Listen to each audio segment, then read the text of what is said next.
Les amis, salut à tous, j'espère que vous allez très bien. Réveil extrêmement agréable après une grosse victoire en Classico. La note des joueurs, let's go.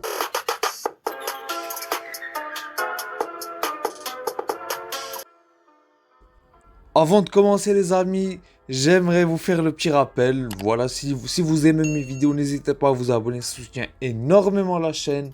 Et nous on commence directement par noter. On commence par le commencement. Donc le gardien de but, Marc-André Ter Stegen, le Mats, il a été pas mal hier les gars. Je sais pas si j'aurais un jugement un petit peu biaisé à cause de la victoire qui est extrêmement importante. Mais hier soir, Ter Stegen, il était là. Je vous affiche une vidéo très très sympa de Ter Stegen qui célèbre le deuxième but de Franck Kessié et le but de la victoire et la délivrance.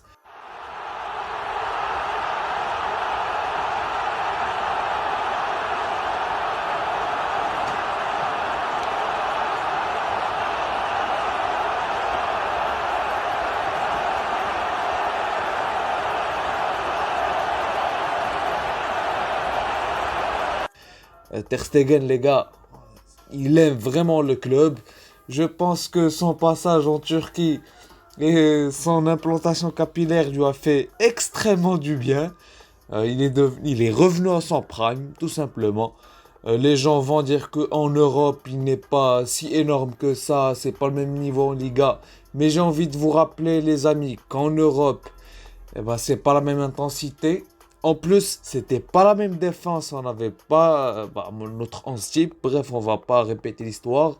Donc pour Ter Stegen, je vais être un petit peu généreux avec tous les joueurs aujourd'hui. Je vais noter Franck Kessié, même s'il n'a pas été titulaire, pardon. Mais bref, on en parlera juste après. Donc Ter Stegen, je lui donne un 8 sur 10. Très bon. Ne me demandez pas pourquoi. Voilà. Donc on enchaîne bien sûr avec le latéral droit comme toujours. Ronald Araujo. Araujo, les amis, hier soir, il a été très bon. J'ai trouvé qu'il a laissé pas mal d'espace à Vinicius, je sais pas pourquoi. Parce que lors des derniers Clasico, Araujo, il lui fait un marquage à la culotte, il ne le laisse pas respirer. Donc, cette fois-ci, il ne l'a pas fait, je ne sais pas pourquoi. Je ne sais pas la raison, si c'était une consigne de Xavi, pardon, mais... Voilà, j'ai pas compris le marquage sur Vinicius de la part de Araujo. Il lui a laissé pas mal d'espace. Vinicius a su se montrer dangereux une, deux fois, mais Araujo, après son but contre son camp, il s'est vite remis. Heureusement qu'on a Ronaldo Araujo avec l'esprit du gagnant et l'esprit de Puyol. On peut dire qu'il a clairement l'esprit de Puyol, vu qu'après son contre son camp, il s'est vite repris en main. Il est rentré dans son match parce que c'était pas trop ça dans le début de match. Donc Araujo, je lui donne un 7,5 sur 10. Bon, entre le bon et le très bon. Voilà, dites-moi ce que vous en pensez de ma note pour Araujo, si c'est très généreux ou pas. Mais je trouve la note assez logique. Donc on enchaîne les amis avec le troisième joueur plutôt. Andreas Christensen. Je vais le noter bien sûr en même temps que son compatriote en charnière centrale qui était Jules Koundé hier soir. Les gars, je vous affiche une petite vidéo à l'écran pour vous décrire le match des deux et leur travail sur Benzema. Voilà, je dis rien, vous regardez la vidéo.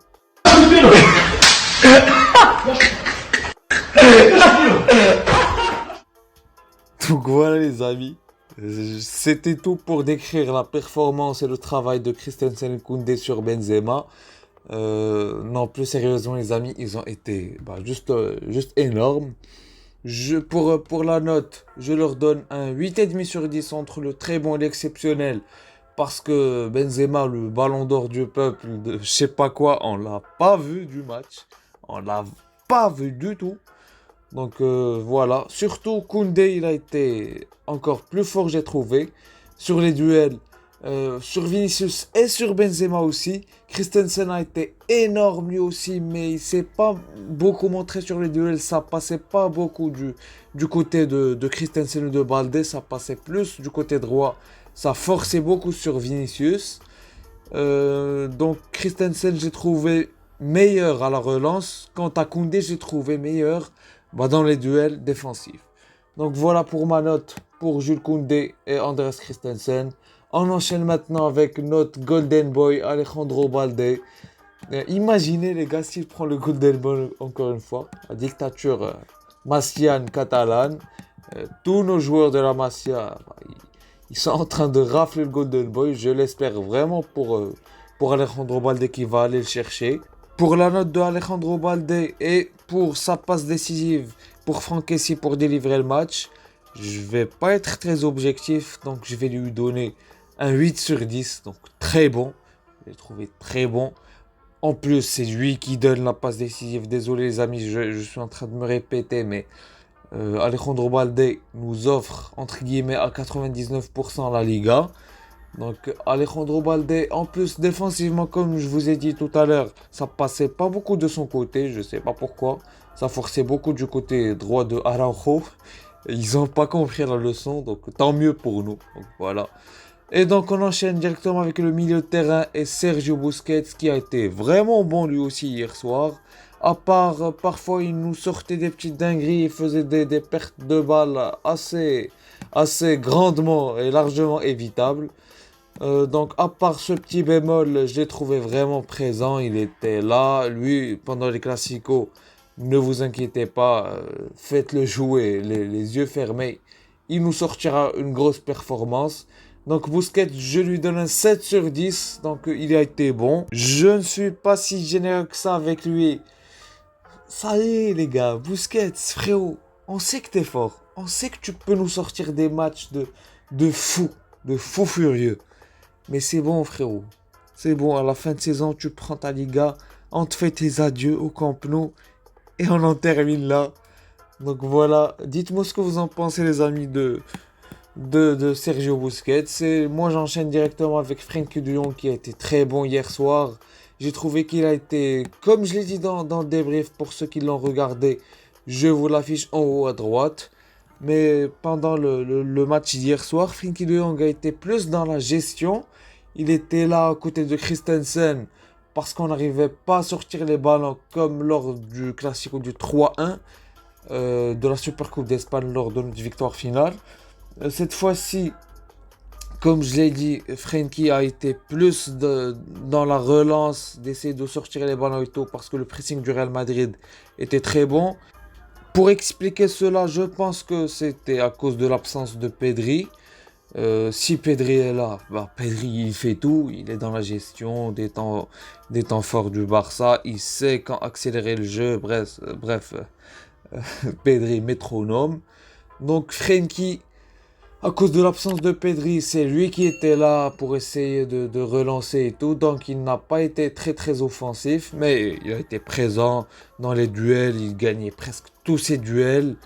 Donc Frenkie de Jong, franchement les gars, je lui donne un 7,5 sur 10. Je lui donne pas un 8 ou un 9 parce qu'il nous a montré beaucoup plus. C'est pas négatif ce que je dis parce que Frenkie de Jong il sort une saison énorme. Enfin, il est en train de confirmer, comme je l'ai dit dans plusieurs vidéos notes des joueurs. Donc voilà, pas plus pour décrire le match de Frenkie de Jong. Et on enchaîne directement avec Sergio Roberto. Sergio Roberto, coaching gagnant. Beaucoup de gens qui se demandaient, les amis, avant le 11, plutôt après la sortie du 11, pourquoi Sergio Roberto était titulaire et tout. J'ai trouvé qu'il a été pas mal intéressant. Bien sûr, Sergi passe en retrait Roberto. Bien sûr, c'est pas les passes en avant de Pedri ni de Gavi. Il joue beaucoup en retrait, d'où son nom, Sergi passe en retrait Roberto. Donc, heureusement qu'il a été là pour placer sa frappe et pour nous envoyer au vestiaire avec un partout. Le but était très très important. Donc, je lui donne un 6,5 sur 10. 6,5 sur 10, on sait qu'il est vraiment présent lors des classicos, mais voilà, pas plus. Donc il a été entre le bon et le satisfaisant. Dites-moi ce que vous en pensez si j'étais sévère avec lui. Et moi j'enchaîne avec Franck Kessié. Oui, il n'a pas été dans le 11 titulaire, mais je lui donne une note de parfait, 10 sur 10. Pourquoi? Et bien parce que sa rentrée était parfaite. Il a été là dans la projection, il a été partout. Les quelques minutes où il a été sur le terrain, bah, il a été juste très bon. Donc je lui donne parfait, une note exceptionnelle. J'ai jamais donné un 10 sur 10 pour personne. Donc voilà, Franck Kessié, je lui donne la meilleure note de la chaîne. Et on enchaîne directement avec les autres titulaires, dont Gavi, Pablo Gaviria, notre petite pépite et le Golden Boy en titre. Il n'a pas été énorme hier soir, mais il a été pas mal. J'ai trouvé que Omar Da Fonseca, ses critiques étaient pas du tout fondées. Faudrait qu'il arrête un petit peu, il est en train de forcer. Dites-moi ce que vous en pensez pour ceux qui regardent sur Bein Sport français. Mais Gavi, il a été bon hier soir. Au contraire de ce que disait Omar Da Fonseca, j'ai trouvé qu'il a été plutôt dans le jeu en avant. Il a été entreprenant. Il n'a pas été conservateur. Bref, vous avez compris que je suis pas d'accord du tout avec Omar Da Fonseca. Donc je lui donne un 7,5 sur 10 entre le très bon et le bon. Oui, je suis un petit peu généreux.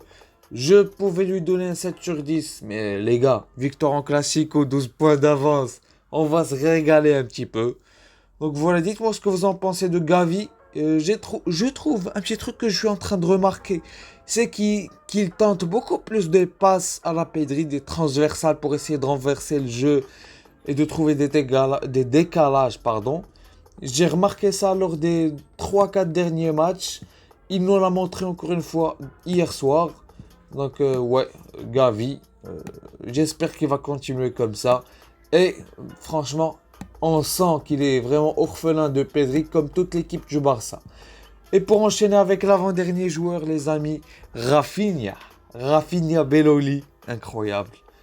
Franchement, il est en train de monter en puissance. J'ai remarqué depuis le match aller face à Manchester United, il est vraiment en train de monter en puissance. Il réussit de plus en plus ses dribbles, ses centres aussi.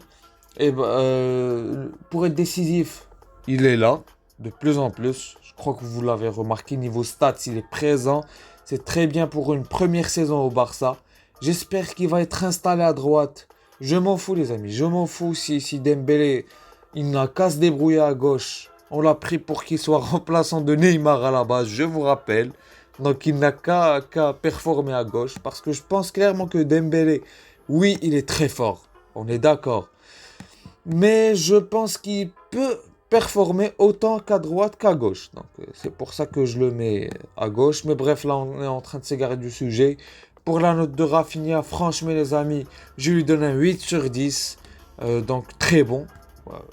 Donc c'est tout pour décrire le match de Rafinha. Dites-moi si vous êtes d'accord avec moi en commentaire.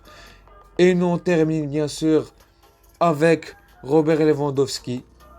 Il a été pas mal muselé par la défense. Il recevait des coups de Ceballos. À un moment donné, il y a Gavi qui vient le défendre. D'ailleurs, son pied était vraiment en sang pendant que l'équipe célébrait au vestiaire. On a vu que il avait son pied en sang pour vous dire les coups que lui mettaient les défenseurs du Real Madrid. Ouais, donc niveau accélération, à un moment donné, il a été rattrapé par Rudiger, mais bon, Rudiger, il est très rapide. Robert Lewandowski n'est pas connu pour être une fusée. Globalement, son match a été vraiment bon, donc je lui donne entre le 7 et le 8 sur 10. Allez les gars, je lui donne un 8 sur 10, Robert Lewandowski. Donc très bon. Juste pour sa talonnade pour Alejandro Balde avant la passe du but de la victoire. C'est bon les gars, 8 sur 10, ne me demandez pas pourquoi. Voilà les amis, j'ai noté tous les joueurs du Barça. En plus de Franck Kessié en bonus. Si vous n'êtes pas d'accord avec moi sur une note, dites-le moi en commentaire, on en parlera avec grand plaisir. N'hésitez pas à mettre un petit like, à partager, à vous abonner, ça soutient énormément la chaîne. D'ailleurs, je remercie les personnes qui commentent les vidéos, ça aide énormément la chaîne pour le référencement. Et moi je vous dis ciao, à la prochaine vidéo et à plus.